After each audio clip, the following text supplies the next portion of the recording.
Nous sommes un soir d'hiver, à Marseille. Il fait froid dehors. Il y a un petit parc bordé par un chemin goudronné, sans fin. Je les vois, las, tourner en rond, parfois en petits groupes et parfois seuls. Le regard vide, il leur est impossible d'observer le ciel et de profiter du spectacle de la vie.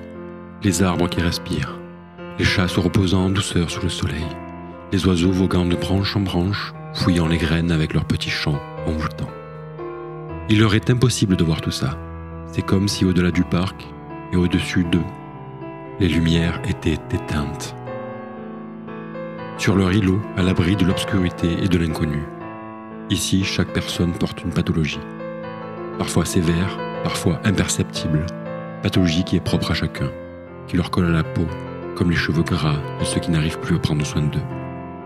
Dans leur tête, il y a autant de failles que de zones obscures, chaque faille correspondant à une expérience marquante dans leur parcours. Derrière chaque faille se cache une peur. Derrière chaque faille se trouvent des fosses abyssales qui, de par leur obscurité, cachent leurs peurs les plus profondes. Prendre l'initiative d'allumer ne serait-ce qu'une petite lumière leur est inconcevable. Immobilisés par le poids de l'océan, tétanisés, manquant d'air, le ciel est beaucoup trop loin, haut, ne serait-ce que pour l'observer. On sait qu'il existe, mais on ne le voit plus. Sous nos pieds, un courant froid issu de cette obscurité. Il est presque déjà trop tard pour remonter, manquant d'air. Cette sensation de fin de parcours est omniprésente.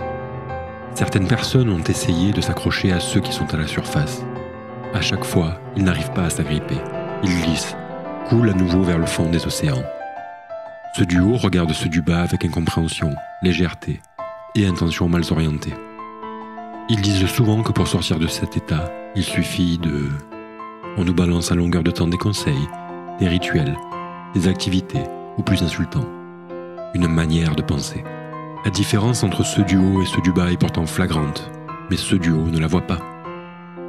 À ceux qui arrivent à rester à la surface, je dirais, imaginez que l'on jette au beau milieu de l'océan quelqu'un sans bras ni jambes, les membres grignotés par la vie.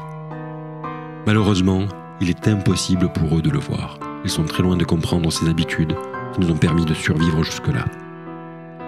La dépression est la racine de ce mal. Elle est ancrée profondément. Depuis des années, elle développe ses branches, engendrant des fruits comme des pathologies. Il en existe de nombreuses variétés. Alcoolisme, drogue, médicaments, jeux, déviance psychiatrique. Certaines maladies s'installent durablement dans le temps. Soyez patients, les fruits tomberont lorsqu'ils seront pourris.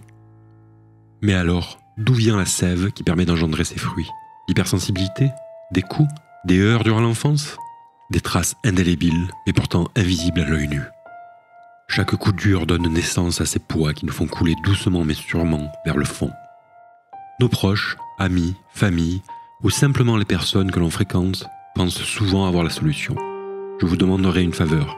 S'il vous plaît, arrêtez avec vos conseils culpabilisants. Ne me donnez plus de leçons. Écoutez-moi simplement. Laissez-moi parler. Encore parler pour évacuer un peu plus à chaque fois ce mal qui nous ronge. La vie nous a donné tellement de leçons que nous sommes devenus maîtres du relativisme. Que l'on soit patience ou résilience, nous avons beaucoup appris, plus vite que les autres. Il est désœuvrant pour nous d'entendre vos conseils en boucle. Comprenez que vous essayez d'apprendre à nager à une personne sans membre. Cela est bien possible, mais pas avec vos méthodes. Gardez cette image en tête.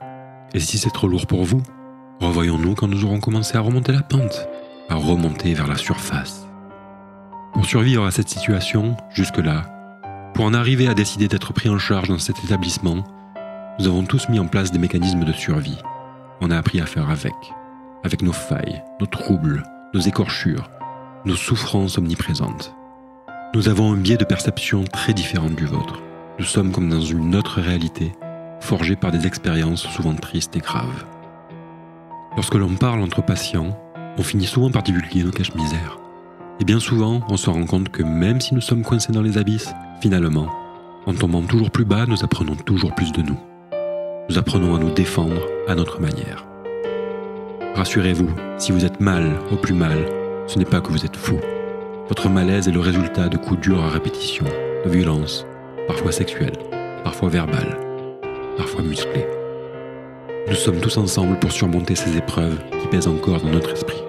Rassurez-vous, comme on dit ici, les fous sont dehors. Il est bien dommage qu'ils prennent cette place dans la société sans savoir ce qu'est la fragilité et le relativisme marqué, nous donnant cette force de se battre depuis toujours. Soyons-en fiers. Ça aurait été trop facile autrement, non? Ou peut-être ennuyeux. Je dois avouer que leur vie me semble lisse.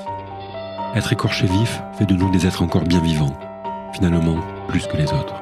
Lorsque nous goûtons à la légèreté, nous nous rendons compte à quel point elle est rare et sublime. Le soleil existe. Pour le voir se lever, j'ai décidé de lui laisser le temps. Il finira tôt ou tard par envelopper nos corps de cette chaleur douce et enivrante. Rassurez-vous, vous qui croyez être seul, ce n'est pas vrai. Vous n'êtes pas seul. Vous n'êtes pas seul.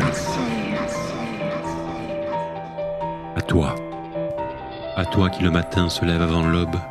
À toi qui ne peux plus sentir la douceur du bout des doigts dont la peau est devenue argile. À toi qui as détruit ton corps et ton cœur au travail, sous les soleils chauds d'été ou frigorifiés. À toi qui compte chaque jour les centimes et qui calcule toujours pour manger et te réchauffer. À toi qui respire les odeurs chimiques qui donnent tant mal à la tête et abîment ta peau et ton mental. À toi qui as donné toute ta vie et qui se retrouve âgé, esselé. À toi pour qui la nuit est un répit même si tu as du mal à dormir. À toi dont les jours se répètent et les vacances sont souvent chez toi. À toi qui n'en peux plus et qui se demande si tous les jours tu vas pouvoir continuer. À toi qui pleure chaque jour cet enfant que tu as perdu. À toi qui ne peux plus siffler tes bougies car tu n'es plus là. À toi qui tapes les autres à l'école car tu donnes ce que tu reçois. À toi qui reçois ces coups et qui ne le dit pas. À toi qui es si sensible que tout est une épreuve. À toi dont la perception n'est plus intacte car tu as trop vécu. À toi qui aurais aimé découvrir la sexualité sans que ce soit sous la menace ou dans la souffrance. À toi à qui on a enlevé l'innocence trop tôt et qui n'aura jamais eu d'enfance. À toi qui as décidé de partir car plutôt en terminer que de continuer à souffrir. À toi qui n'as jamais vu la mer ou l'océan et qui ne sait pas qu'il respire. À toi dont le cerveau te joue des tours et qui vit comme sur un bateau, sur une mer éternellement agitée. À toi qui te laisse porter par les vagues en espérant un jour couler. À ceux qui ne comprennent pas que ce n'est pas une histoire de volonté, qui ne comprennent pas que tous les coups et les impacts ne se réparent pas chez le carrossier. Vivre avec ça, c'est vivre avec la clé. Il faut sans cesse se protéger et s'écouter. Je pense à toi. Chaque jour qui passe, n'oublie pas que certains pensent à toi. N'oublie pas qu'on a tous le droit au soutien. Et même si tu es seul, tu fais partie des miens.